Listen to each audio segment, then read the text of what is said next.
Mama, look, one of the statues has a baby with it. The mommy, isn't she cute? Yeah. And she's sucking her thumb.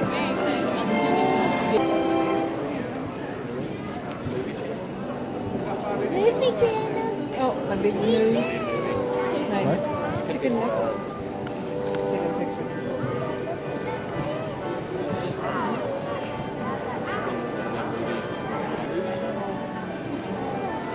Take a picture. More alike than we were different. New society. Not great, but fitted by our very thoughts for greatness. Excuse me, Mr. Twain. What's that? Perhaps you recognize those inspiring words from one of America's great writers. No, Dr. Franklin, I don't recall writing anything like that. Oh my, of course not. They're from the pen of John Steinbeck, back in the 20th century. Why, it seems he has nearly the same spirit as the founding fathers themselves. Well, listen to the proud elder statesman. Mr. Twain, pride is one of our national passions. Even those who overcome it are proud of their humility. Easy now. I was born modest. Fortunately, wore off.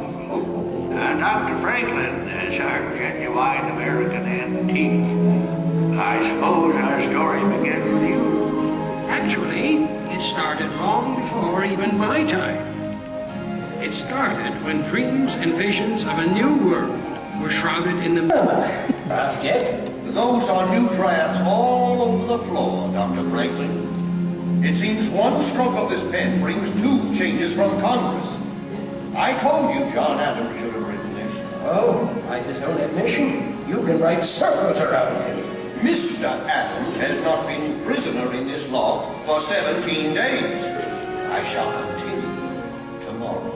You must continue now. Thomas, it is difficult to make 13 clocks chime at the same time, but we must carefully justify the separation. Dr. Franklin, while you slept soundly through the meeting this afternoon, we did manage to justify separation. We hold these truths to be self-evident, that all men are created equal, that they are endowed by their Creator with certain inalienable rights, that among these are life, liberty, and the pursuit of happiness.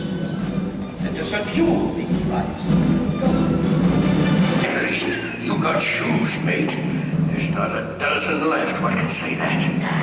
don't tell me, friend. Tell the good general that. Tell him that half his camp has got typhus, smallpox, or dysentery. And there be not a ration amongst us.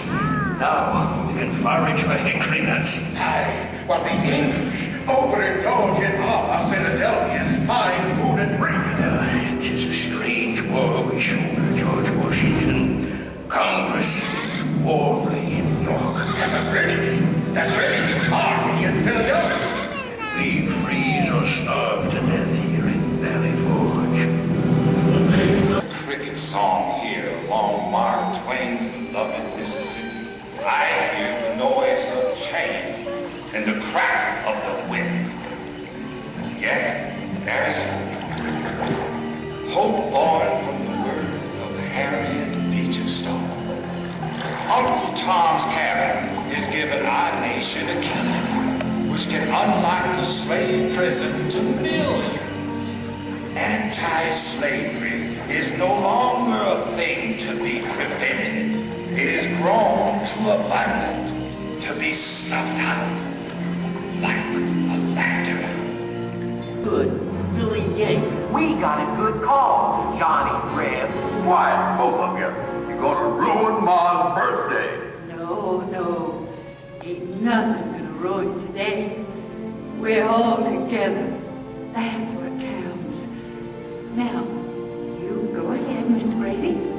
All right, everybody. Oh, real still now. On my people suffering. When I think of our condition, my heart is heavy. see men of my own race treated as outlaws or shot down like animals. I hope that all of us may be brothers, with one country around us and one government for all. From where the sun now stands, I will fight no more, forever. The wisdom of the We ask equality be guaranteed to us and our daughters forever. Well, here we again. We're 100 years old today. We came a long way in that first century. And like Susan B. Anthony, we're still speaking out. And why shouldn't we, Mr. Twain? As Tom Edison said, discontent is the first necessity of progress. Edison. Afraid I don't place the name. Edison's that young phonograph inventor. Why, this great hall is filled with new inventions. There's Otis elevator, Paula's magnificent steam engines. And don't forget me telephone, the true hallmark of progress. Aha! Behold the proud Scots. That's right. Carnegie Steel built this place. Aye, and it'll soon build a new concert hall for New York. Oh, Carnegie Hall, eh? It'll never last. Donating libraries. Andy, that's a grand idea. It's an age for grand ideas. An era for innovation.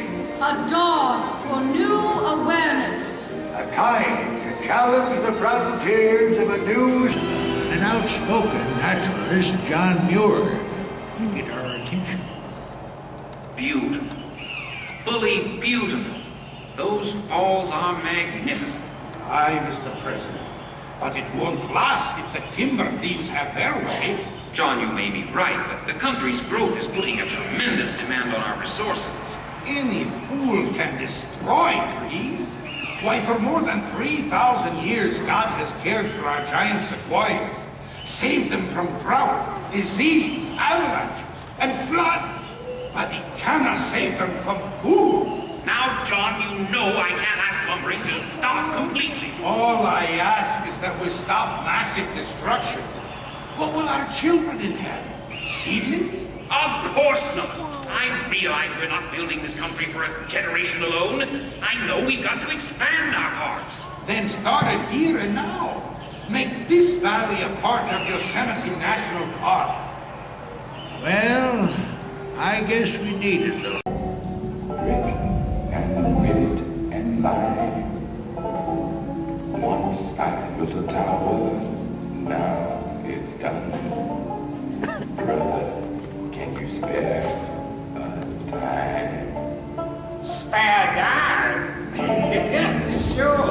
Buy 4 of my apples, and I'll loan you back to 10 cents. Hey, Sam, I heard tell there's New York millionaires selling apples, too. You mean ex-millionaires, don't you? Hey, it looks like the storm is finally letting up. Well, maybe the Sunday drivers will come out hunting for gas. Ain't many folks pay no 18 cents a gallon. Hey, listen, fellas. Old FBI's been in Albany. It has endured, will revive, and will prosper. So first of all, let me assert my firm belief that the only thing we have to fear is fear itself. Yeah, sure hope he's right.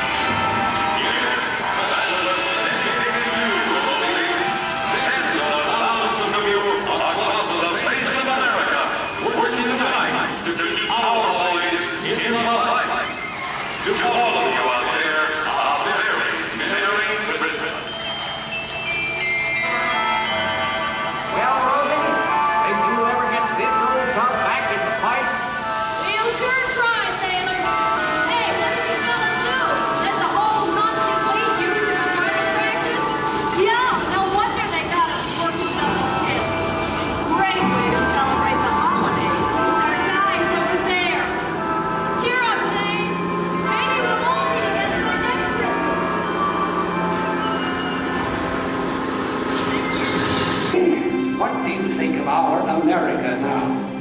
I think the founding fathers never dreamed of an America like this. Of course not. We weren't dreamers. We were visionaries. That is why our Constitution withstands the rigors of time. Easy now, Dr. Franklin. This nation's still just a youngster, don't you know? Why, some countries have been around for 50 centuries. We're barely in workers. That's true. But look what we've accomplished in that tiny span of time. My dear doctor, earlier you found John Steinbeck so inspiring. But he also sounded this warning. We now face the danger which in the past has been the most destructive to the human. Success, plenty, comfort, and ever-increasing leisure. No dynamic people has ever survived these dangers. I may have invented these bifocals I'm wearing, but I can assure you they are not rose-colored. Mr. Twain, the golden age never was the present age, but with human liberty, we can fulfill the promise and meaning of America. To everyone a chance, believed Thomas Wolfe. To all people, regardless of their birth, the right to live, to work, to be themselves, and to become whatever their visions can combine to make them. This is the promise of America. Mr. Twain, it is easy to see, hard